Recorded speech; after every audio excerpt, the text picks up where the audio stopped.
Bom dia, boa tarde, boa noite para você que está assistindo mais uma videoaula. Hoje iremos falar um pouco sobre a camada de rede. Eu desde já peço desculpa pela minha voz, não estou muito bem de saúde, mas hoje iremos ver um pouco sobre a camada de rede. A camada de rede ela é responsável por prover a conectividade ao computador e selecionar o caminho para que os pacotes de dados possam trafegar. Então, como é que isso é feito? Isso é feito através de um roteamento. E uma das coisas que tem relação para que essa conectividade possa ocorrer é o IP, é o Internet Protocol. O endereçamento de IP permite que um computador possa se conectar a um outro computador de uma mesma rede ou até mesmo de redes diferentes. Cada dispositivo ele vai ter uma definição única. Na camada de rede, os pacotes são identificados através de endereço de origem e de destino. Então, na comunicação entre as redes, é necessário alguns requisitos para fornecer a conectividade e seleção entre o caminho do transmissor e receptor. Então, algumas funções-chave da camada de rede são duas funções, são a função de comutação e a função de roteamento. Na comutação, você vai mover pacotes da entrada do roteador para a saída apropriada. E no roteamento vai determinar a rota a ser seguida pelos pacotes desde a origem até o destino. Então, fazendo analogia, poderíamos dizer que o roteamento é um processo que, fazendo analogia com a viagem, o roteamento é um processo de planejar a viagem da origem para o destino. Já a comutação é aquele processo que vai fazer com que você possa passar apenas por um único intercâmbio. Então, como a gente vinha falando, o IP ele é um protocolo de comunicação. Então, ele é responsável por endereçar e encaminhar os pacotes que trafegam pela rede mundial de computadores. Então, ele vai ser o endereço. Ele vai endereçar e vai encaminhar os pacotes para que eles possam trafegar. Então, o que são pacotes? Pacotes são blocos de informações enviados na internet. A gente vai ver no próximo slide o que é um pacote representado na imagem. Então, cada pacote ele possui um endereço de origem e de destino. E cada roteador no caminho ele vai verificar e endereçar o pacote para o próximo destino que ele será encaminhado. Certo? Então, vemos aí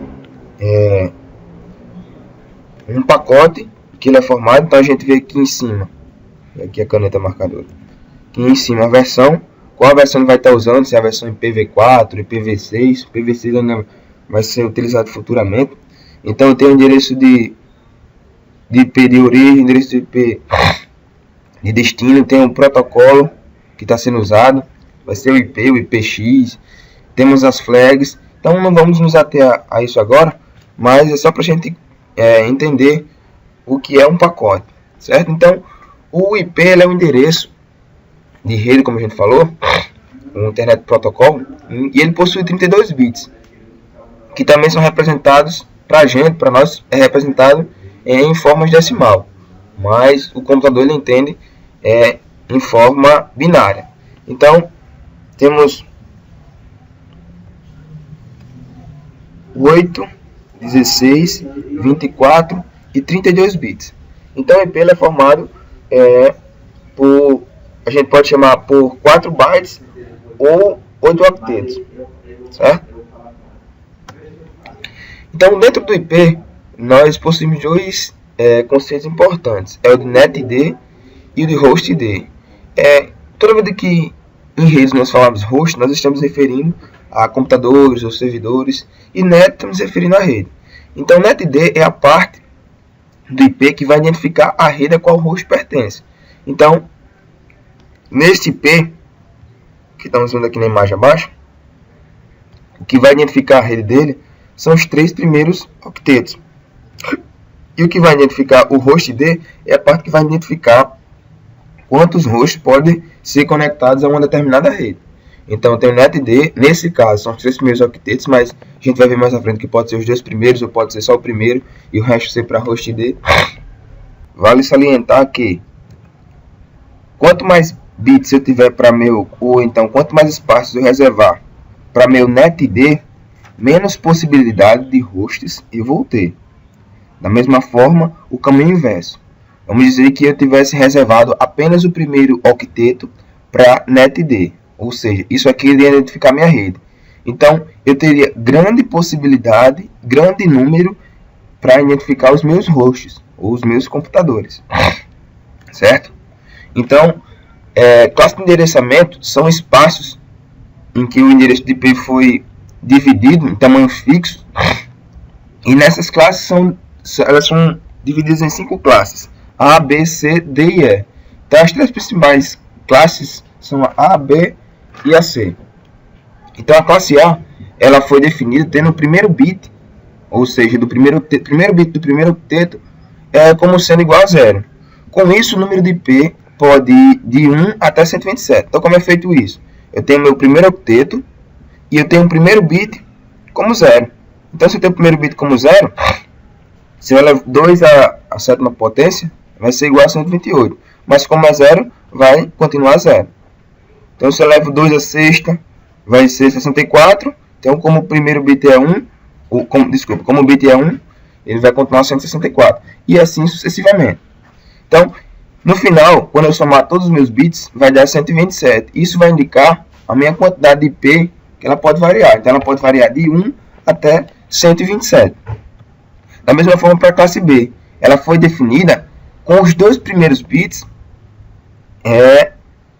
do IP sendo igual a 1 e 0. Então, sempre meus 2 primeiros bits, eles vão ser 1 e 0. Então, da mesma forma que a gente fez o cálculo, 2 elevado a 7 na potência 128.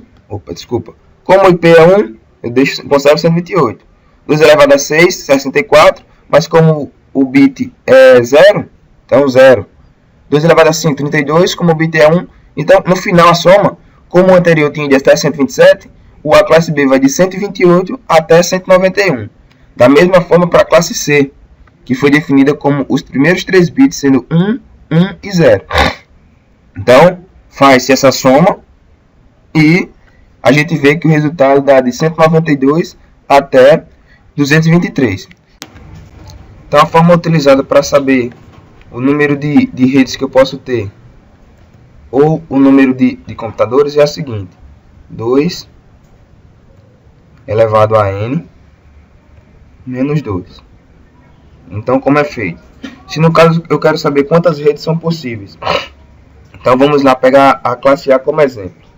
Então, quantos bits eu estou utilizando na classe A? Como o meu primeiro bit é 0, então eu tenho 8 bits menos 1, pois o primeiro é 0, então eu tenho 7 bits, certo? 7 bits no total. Então eu levo 2 a sétima menos 2. Então 2 a sétima vai dar 1, 2, 8. Subtraio por 2, vai dar 126. Então eu tenho 126 possibilidades de redes para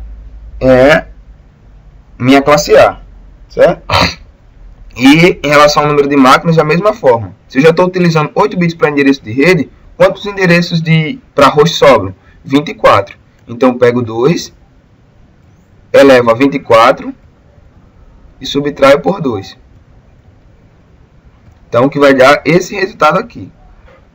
Então, só lembrando, 2 elevado a n menos 2, onde o n vai representar o número de bits que vai ser utilizado ou para identificação de rede, que é o que você vai querer saber no caso, ou para hosts, ou para computadores. Certo? Então, aqui a gente vê onde o primeiro octeto é utilizado para NetD e o resto é utilizado para hostD. Então, classe A, classe B e classe C.